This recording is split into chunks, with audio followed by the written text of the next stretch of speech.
एक और राज्य है जहां एसआईआर का काम चल रहा है और वो राज्य है बंगाल, जहां जबरदस्त बवाल मचा हुआ है। और इन सब के बीच गृह मंत्री अमित शाह मिशन बंगाल पर निकले हैं। 3 दिन के दौरे पर आज उनका आखिरी दिन है। अमित शाह आज बीजेपी कार्यकर्ताओं नेताओं को बंगाल विजय का मंत्र देंगे।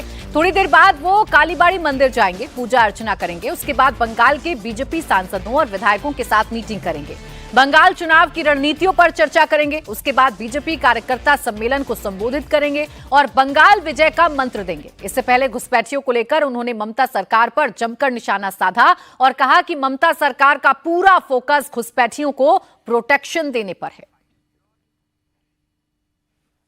एक ऐसी मजबूत राष्ट्रीय ग्रिड बनाएंगे जो बंगाल से घुसपैठ को समाप्त कर देंगी। इंसान छोड़ दीजिए, परिंदा भी पैर नहीं मार पाए, इस प्रकार की एक मजबूत ग्रिड की रचना हम करेंगे। और न केवल घुसपैठ रोकेंगे, सारे घुसपैठियों को चुन चुन कर भारत के बाहर निकालने का काम भी भारतीय जनता पार्टी की बंगाल सरकार करेगी। पूरे बंगाल की जनता घुसपैठियों से त्रस्त है। क्या कोई राज्य सरकार ऐसी हो सकती है जो घुसपैठियों की पनाहगाह अपने राज्य को बना दे? राष्ट्रीय सुरक्षा पर एक कितना बड़ा खतरा है, इसका जवाब बंगाल की मुख्यमंत्री ने बंगाल के चुनाव में दे। घुसपैठ रोकने के लिए उनके पास क्या योजना है? आर्टिकल 370 हटता है, वो विरोध करती है। सीएए लाकर बंगाल के शरणार्थियों को नागरिकता देने का हम कार्यक्रम करते हैं, वो विरोध करती हैं। और वो ठीकरा फोड़ते हैं कि बीएसएफ है, वो रोक नहीं रही है। ममता जी, मैं आज आपको इस सार्वजनिक प्रेस वार्ता में पूछना चाहता हूं कि कौन सी सरकार है बांग्लादेश की पूरी सीमा पर जो वाड़बंदी करने के लिए, बॉर्डर पर फेंसिंग करने के लिए जमीन नहीं देती है? अगर आप जवाब न दे पाए तो मैं ही देता हूं। आपकी ही सरकार है जो जमीन नहीं देती है, जिसके कारण फेंसिंग का काम समाप्त नहीं होता है। बीएसएफ जब तक फेंसिंग नहीं होती है तब तक बीएसएफ सुरक्षा नहीं कर सकती है। अब गृहमंत्री अमित शाह ने आरोप लगाए तो जवाब ममता बनर्जी ने भी दिया है। ममता बनर्जी ने कहा कि पश्चिम बंगाल सरकार ने 3 जिलों में बीएसएफ को जमीन दी है, लेकिन अभी तक वहां फेंसिंग का काम नहीं हुआ। इसलिए अमित शाह अपनी नाकामी का ठीकरा बंगाल सरकार पर ना फोड़े। बीएसएफ কার হাতে অনেক জমি তোমায় দিয়েছি, কিন্তু তুমি করতে পারোনি। আগে ওগুলোর কাজ শেষ করো, যে জমিগুলো দিয়েছি তারপরে আবাদ দেব। তোমার তো বর্ডার করার কাজ নয়, তুমি এখন 1.5 কিলোমিটারটাকে 50 কিলোমিটার বাড়িয়ে দিয়ে গ্রামে গ্রামে ঢুকে বিএসএফকে দিয়ে থ্রেট করছো। আমি বিএসএফ এর বিরুদ্ধে নই, আমি সিআইএসএফ এর বিরুদ্ধে নই, আমি সিআরপির বিরুদ্ধে নই, আমি এজেন্সির বিরুদ্ধে নই, কিন্তু তাদের বলবো ইম্পার্শিয়ালি কাজ করতে। एक तरफ घुसपैठियों को लेकर जबरदस्त वार पलटवार चल रहा है, तो वहीं एसआईआर को लेकर भी सियासत चल रही है पश्चिम बंगाल में। इसे लेकर आज अभिषेक बनर्जी के नेतृत्व में टीएमसी का एक डेलीगेशन मुख्य चुनाव आयुक्त ज्ञानेश कुमार से मुलाकात करेगा।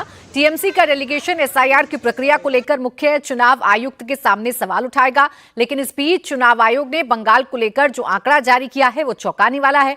अब तक किसी भी राजनीतिक दल ने अपनी शिकायत दर्ज नहीं कराई है, लेकिन ममता बनर्जी मुख्य चुनाव आयुक्त पर निशाना साध रही हैं और उन्हें बीजेपी का एजेंट करार दे रही हैं।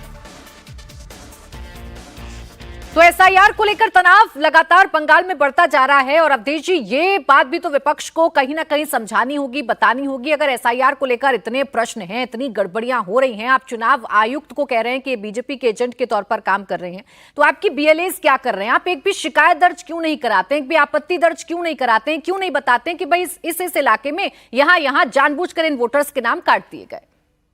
नहीं, इसकी तो एक भी शिकायत नहीं है, क्योंकि टीएमसी ने लड़ाई अवश्य लड़ी है, लेकिन उनके बीएलएनओ जो टीएमसी के काम करने का तरीका है दबाव धमकियों से, और मेरा तो स्पष्ट मानना है कि जैसे वहाँ साइलेंट पोल रिगिंग हुई होती है उसी प्रकार से कुछ हद तक वहाँ SIR रिगिंग भी हुई है, साइलेंट रिगिंग हुई है, चूंकि उनके पास ये ताकत है। नहीं तो इतनी आत्महत्याएं, हमको तो, मैंने कहा भी था कि कुछ को तो मार के टांग दिया गया होगा, उसको आत्महत्या का स्वरूप दिया गया। देखिए इस समय बंगाल में जो 58 लाख वोटर कटे हैं वो मेरी दृष्टि में अत्यंत कम है, क्योंकि जो देश में सामान्यतः जन्म और मृत्यु के जो आंकड़े आते हैं प्रति वर्ष, वो और 18 वर्ष से ऊपर होने पर जो जुड़ते हैं उनको देखा जाए तो बंगाल में 6.5 करोड़ से ज्यादा मतदाता होने नहीं चाहिए। 7 करोड़ 63 लाख थे, उसमें से 58 लाख घट गया, तो अभी उसमें मुझे लगता है 40, 42, 45 लाख जो नोटिस गया है और घटने वाली संख्या होगी, तो उसको लेकर विवाद निश्चित है। लेकिन विवाद करने वाले, चूंकि सबसे इस समय सबसे शक्तिशाली पार्टी आज की स्थिति में भी तृणमूल कांग्रेस जमीन तक है, उनके पास सभी जगह BLA हैं, अपने इतने कार्यकर्ता हैं, नेता हैं, तो कहीं से लेके आना चाहिए, नहीं आते हैं।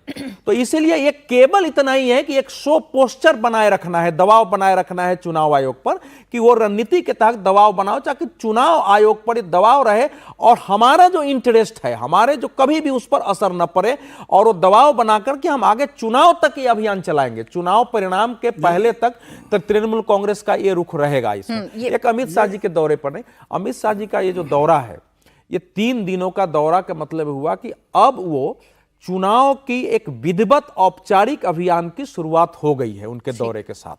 और उसमें आप प्रेस कॉन्फ्रेंस देखेंगे तो जितने मुद्दे थे सारे मुद्दे उन्होंने कल वहां रखे। घुसपैठ तो हम लोग चर्चा कर ही रहे हैं, एक एक मुद्दे, चाहे हिंदुत्व से संबंधित हो, विकास से, भ्रष्टाचार से संबंधित हो, सत्ता के उत्पीड़न का है, सब कुछ रखा है। अपने नेताओं से बातचीत की है, लेकिन अब सवाल ये है कि ये जो घुसपैठी वाला मुद्दा है, क्या ये बड़ा मुद्दा बन पाएगा? क्या इससे नैरेटिव हो पाएगा, या फिर ये ऐसे ही है जैसे बाकी चुनावी राज्यों में हमने देखा घुसपैठियों पर चर्चा तो होती है, लेकिन होता क्या है घुसपैठियों पर, इसका जवाब किसी के पास नहीं। नहीं, ये तो खैर बार बार हम लोग मानते हैं इस बात को, घुसपैठियों का मुद्दा चुनाव के टाइम ज्यादा गर्म हो जाता है।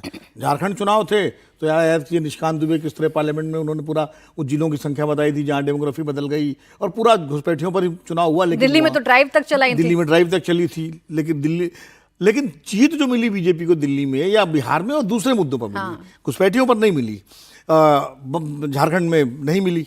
मैं चुनाव आयोग वाले भी बात कर रहा था। देखिए क्या है कि आज से नहीं है, चुनाव आयोग को केंद्र सरकार का प्रतिनिधि मान करके क्षेत्रीय नेता हमेशा राजनीति करते रहे हैं।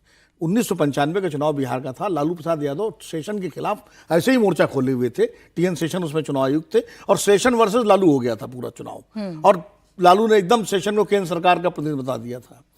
2004-7 का कौन सा चुनाव था, जब GM लिंग जो चुनाव आयुक्त थे, तो मोदी जी ने उनको जो है सीधे कांग्रेस का वो बता दिया था, और अब वही काम ममता जी कर रही हैं। तो चुनाव आयोग को केंद्र सरकार से जोड़ करके जो क्षेत्रीय अस्मिता की लड़ाई लड़ते हैं जो नेता, वो उसको एक राजनीतिक तौर पर इस्तेमाल करते हैं। ये सबसे आसान है। हाँ, ये सबसे आसान है, टेस्टेड फार्मूला है। बिल्कुल, इसमें आरोप लगाइए और दबाव बनाइए। आयोग के खिलाफ तो SIR नहीं थी ना उस समय, कभी चला नहीं था।